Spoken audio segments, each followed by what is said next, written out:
அனைவருக்கும் வணக்கம். மகாராஷ்டிரா தேர்தல் மர்மங்கள் தொடர்ந்து நீடித்து கொண்டே இருக்கிறது.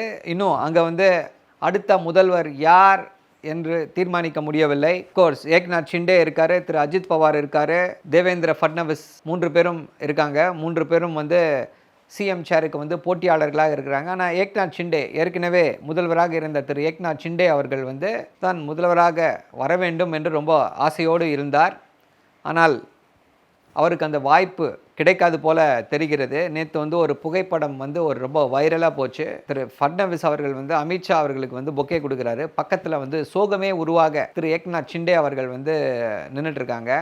அது சமூக வலைதளங்களில் வைரலாக போய் இது தேவையா அப்படின்னு சொல்கிறாங்க. நாம் தொடர்ந்து சொல்லிக்கொண்டே வருகிறோம். மகாராஷ்டிரா தேர்தலில் மிகப்பெரிய தோல்வி யாருக்கு, இதனால் யாருக்கு மிகப்பெரிய பாதிப்பு ஏற்பட்டிருக்கிறது, பிகஸ்ட் லூசர் யார் அப்படின்னா திரு ஏக்நாத் ஷிண்டே அப்படின்றத சொல்லியிருந்தோம். முதல்வராக இருந்தார், இன்னைக்கு என்னவாக போகிறார் என்று நமக்கு தெரியவில்லை. கண்டிப்பாக முதல்வராவதற்காக அவருடைய அந்த வாய்ப்புகள் குறைந்து கொண்டே வருகிறது.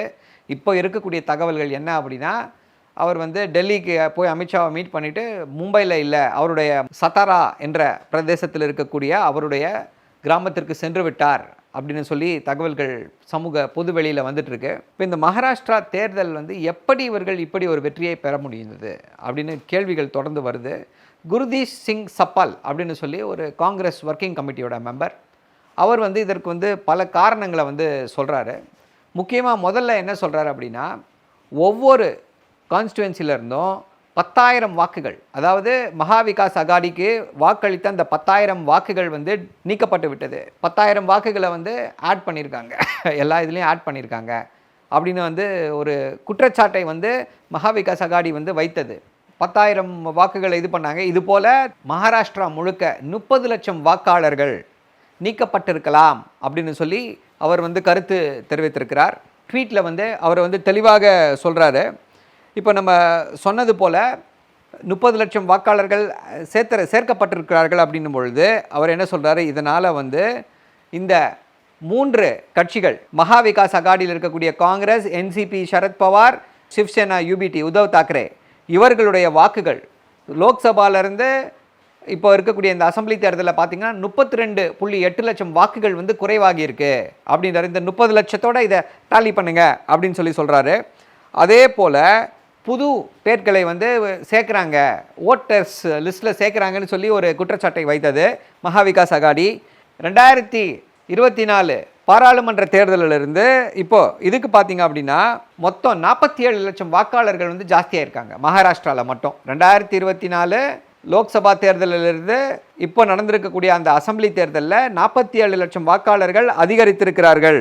இதுக்கு முன்னாடி பார்த்திங்க அப்படின்னா 2019 லோக்சபா தேர்தலிருந்து 2024 லோக்சபா தேர்தல் வரைக்கும் மொத்தமே 37 லட்சம் வாக்காளர்கள் தான் ஜாஸ்தியாக இருக்காங்க. ஆனால் இந்த முறை 47 லட்சம் வாக்காளர்கள் அப்படின்னு சொல்லி 5 மாதங்களில் ஜாஸ்தியாக இருக்காங்க அப்படின்னு சொல்லி ஒரு மிகப்பெரிய குற்றச்சாட்டை வைத்திருக்கிறார்.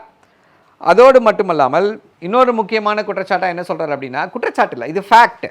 என்ன சொல்கிறாருன்னா, லோக்சபா தேர்தலில் வாங்கிய வாக்குகளை விட இந்த முறை பாஜக கூட்டணி 67.7 லட்சம் வாக்குகள் ஜாஸ்தியாக வாங்கியிருக்காங்க.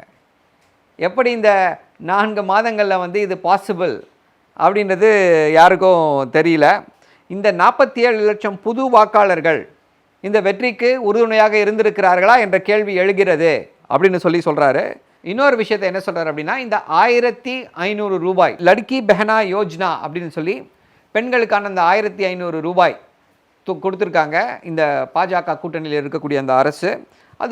அதுதான் நாங்கள் வெற்றி பெறுவதற்கு மிகவும் உறுதுணையாக இருந்தது அப்படின்னு சொல்லி எல்லா இடத்துலையும் அவர்கள் பேசிக்கொண்டிருக்கிறார்கள். இந்த சர்வே எல்லாம் பார்த்தீங்க அப்படின்னா என்ன சொன்னாங்கன்னா, ஒரு 2-3% ஜாஸ்தி ஆகும் ஓட் ஷேர் அப்படின்னு மட்டும்தான் சொன்னாங்களே தவிர இப்படிப்பட்ட ஒரு பெரிய இதை சொல்லலை. 30%, அதாவது இந்த 3% இன்க்ரீஸ் ஆச்சுன்னு பார்த்தீங்க அப்படின்னா 20 லட்சம் வாக்குகள். அதாங்க அங்கே என்ன அப்படின்னா 640 லட்சம் வாக்காளர்கள் இருக்காங்க. மொத்தம் மகாராஷ்டிராவில் 640 லட்சம் வாக்காளர்கள் இருக்காங்க.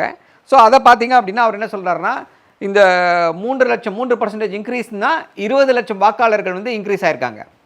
ஆனால் இப்போ அந்த 47 லட்சம் வாக்காளர்கள் புதிதாக வந்திருக்காங்க இல்லையா, இந்த 5 மாதத்தில் வந்திருக்கக்கூடிய இந்த 47 லட்சம் வாக்காளர்களை எடுத்துட்டீங்க அப்படின்னா இவங்களுடைய வாக்கு சதவீதம் எவ்வளோன்னு பார்த்தீங்கன்னா, எவ்வளோ டிஃப்ரென்ஸ்னு பார்த்தீங்கன்னா 20 லட்சம் தானா. ஸோ என்ன சொல்கிறாரு, 47 லட்சம் வாக்குகள், புதிதாக சேர்க்கப்பட்ட வாக்குகள், என்ன வாக்குகள், எப்படி வந்து அது இதாச்சு அப்படின்ற அந்த முக்கியமான கேள்வியை வந்து இதில் வந்து எழுப்பியிருக்காரு. அதே போல் இன்னொரு முக்கியமான விஷயம் என்ன அப்படின்னா, என்சிபி அஜித் பவார், என்சிபி சரத் பவார் இரண்டுமே சேர்ந்து பார்த்தீங்க அப்படின்னா, என்சிபி அஜித் பவார் ஃபேக்ஷன் எவ்வளோ ஓட்டுகளை இந்த முறை வாங்கியிருக்காங்க அசம்பிளி எலெக்ஷனில் பார்த்தீங்க அப்படின்னா 58.1 லட்சம் வாக்குகளை வாங்கியிருக்காங்க. என்சிபி சரத் பவார் அதே தொகுதிகளில் போட்டிட்டு என்சிபி சரத் பவார் எவ்வளோ வாங்கியிருக்காங்க அப்படின்னு பார்த்தீங்கன்னா 72.8 லட்சம் வாக்குகள். அதாவது என்சிபி அஜித் பவாரை விட என்சிபி சரத் பவார், அதாவது காங்கிரஸ் கூட்டணியில் இருக்கக்கூடிய என்சிபி சரத் பவார் 72 லட்சம் வாக்குகள் வந்து வாங்கியிருக்காங்க. ஆல்மோஸ்ட் பார்த்தீங்க அப்படின்னா 14 லட்சம் வாக்குகள் வந்து ஜாஸ்தியாக வாங்கியிருக்காங்க. இந்த இரண்டு பேரும் head to head, NCP Ajit Pawar and NCP Sharad Pawar ரெண்டு பேரும் ஹெட் டு ஹெட் பார்த்தீங்க அப்படின்னா 39 சீட்டில் போட்டியிடுறாங்க. அதில் அஜித் பவார் பார்ட்டி வந்து 33 தொகுதிகளிலே வெற்றி பெறுகிறார்கள். இதை எப்படி எக்ஸ்பிளைன் பண்ண முடியும்னு சொல்லி கேட்குறாங்க. வாய்ப்பே இல்லை.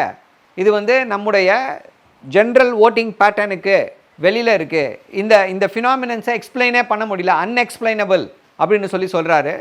ஸோ போக போக தான் எப்படி இந்த தேர்தலில் இப்படி ஒரு மிகப்பெரிய வெற்றியை இவர்கள் பெற்றார்கள், இது சரியானது தானா அப்படின்றதுக்கு நமக்கு வந்து விளக்கம் கிடைக்கும். இன்னும் பல விஷயங்களை எல்லாரும் இப்போ அந்த டாட்டாவை வச்சு எல்லாம் அனலைஸ் பண்ணிகிட்ருக்காங்க. போக போக நமக்கும் பல விஷயங்கள் தெரிய வரும். இதே நேரத்தில் வந்து இவிஎம் குறித்து பல கேள்விகள் எழுப்பப்பட்டு வருகிறது. இதுதான் சரியான நேரம்.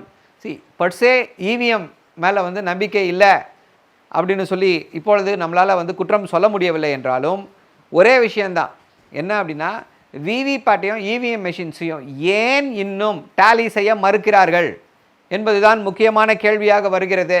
அதை செஞ்சாங்க அப்படின்னா யாருக்கும் எந்த பிரச்சனையும் கிடையாது. ஸோ எப்படி இது போகிறது என்பதை பொறுத்திருந்து பார்ப்போம். நன்றி, வணக்கம்.